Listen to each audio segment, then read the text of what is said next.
And chaos in Florence. A gunfight breaks out at a Super 8, leaving an officer injured and one man dead. I was petrified because I was surrounded by cops immediately, and they all just jumped out with all their guns, and I had no idea what was going on.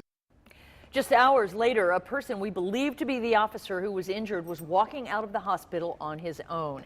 9 on Your Side was there as several officers entered the hospital. They walked out with someone who may be that injured officer.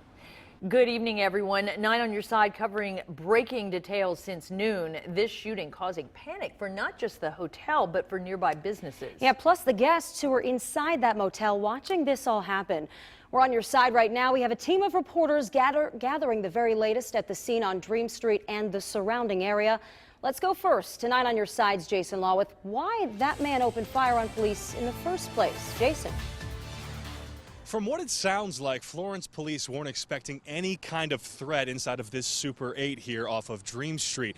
Only one officer was dispatched earlier this morning to a room on the second floor after someone complained of possible drug use going on inside the room. Investigators say one of 3 men in the room pulled out a weapon and opened fire on the officer. This woman heard 4 shots. It was like a bam, bam, bam, bam. Another man heard more. Shortly after I heard about 6 or 7 bangs go off, I heard about 3 people run down the hall screaming, "We have to get out. We got to go outside. You know, we need to leave." 9 on Your Side's cameras were rolling as guests ran from the motel with armed deputies keeping watch. Investigators say minutes earlier, a Florence police officer tried to question 3 men about possible drug use in their motel room. One of the individuals inside produced a weapon and fired shots at our officer.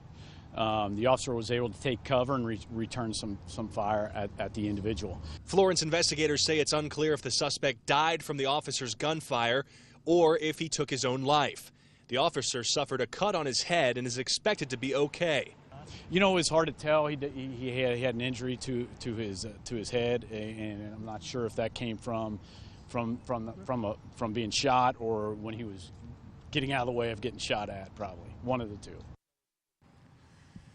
The officer's name has not been released. We also don't know the name of the dead suspect. We are expecting at some point this evening to hear again from the Florence Police Department with any updates they may have.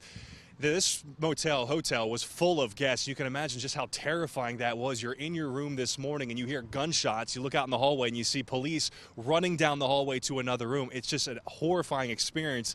And we were here as a lot of these guests were rushed out of this Super 8. For more on that, I'm going to toss it over to my colleague Tom McKee, who has reactions from some of those very scared guests. Tom? Well, Jason, we're talking about lots of people who are never going to forget what happened here in Florence today. We're talking about dozens of hotel guests, dozens of individual stories, but they're all linked by one common thread: terror and the fear of losing their lives. It was like a bunch of firecrackers. You know, it was pop, pop, pop, pop, pop, pop. That's what David Abdul heard that alerted him to trouble. A quick glance out his second-story window stunned him. I looked out the window and there was a line of a couple of cop cars, and they had their guns drawn and they were grabbing these kids, and I thought it was some high school kids that were setting off fireworks or something. Jared Eli was in his room when the chaos began. He didn't get far before being confronted by arriving officers. I was stopped by a police department, shown my hands, you know, they patted me down. They asked me if anybody else was in my room. I said yes. My girlfriend's still staying in my room. She's locked up. She's safe. You know, I kept contact with her. Rick Hoppel had just dropped off a child at school when he got a frantic phone call from the teenage daughter of his roommate. She said she heard what shot was gunshots, and she cracked the door a little bit, and she I wasn't seeing the guy standing there and said, "Do you want me to call 911?" He called her the B word and said, "You better," and apparently pulled the gun out of the bag. Now, you can imagine the memories that they're having right now of those experiences earlier today here in Florence. Coming up new at 6, one family's horrific experience, what they heard, what they saw, and what they're not likely to forget. Tom McKee, 9 on Your Side, live in Florence. Tom, thanks. And this has been a nightmare for businesses on Dream Street with a lunch lockdown and now slow supper business. Evan Millward continues our team coverage with what one owner says he lost today. Evan? It has been a nightmare for these businesses up all along Dream Street. Between a lockdown at lunch rush and now slow supper sales, they're having a tough time. But we did find some regulars who weren't going to let a lockdown stop them today.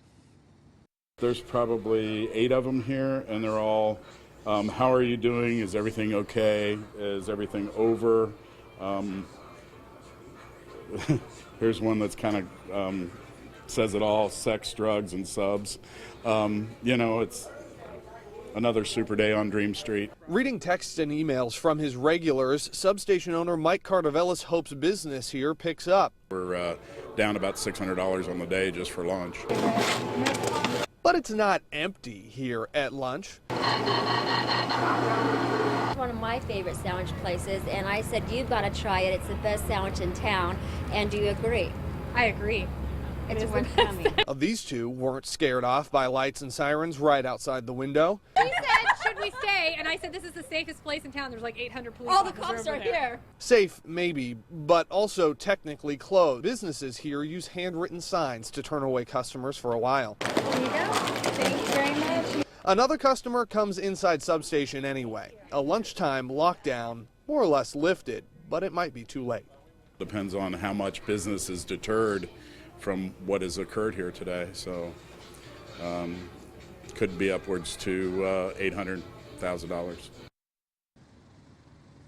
Well, and as you can see, as this scene starts to clear up, some of these businesses starting to pick up business finally here this evening. But we are still talking to business owners who say the crime that happens along Dream Street is happening far too often. We're live in Florence. Evan Millward, 9 on your side.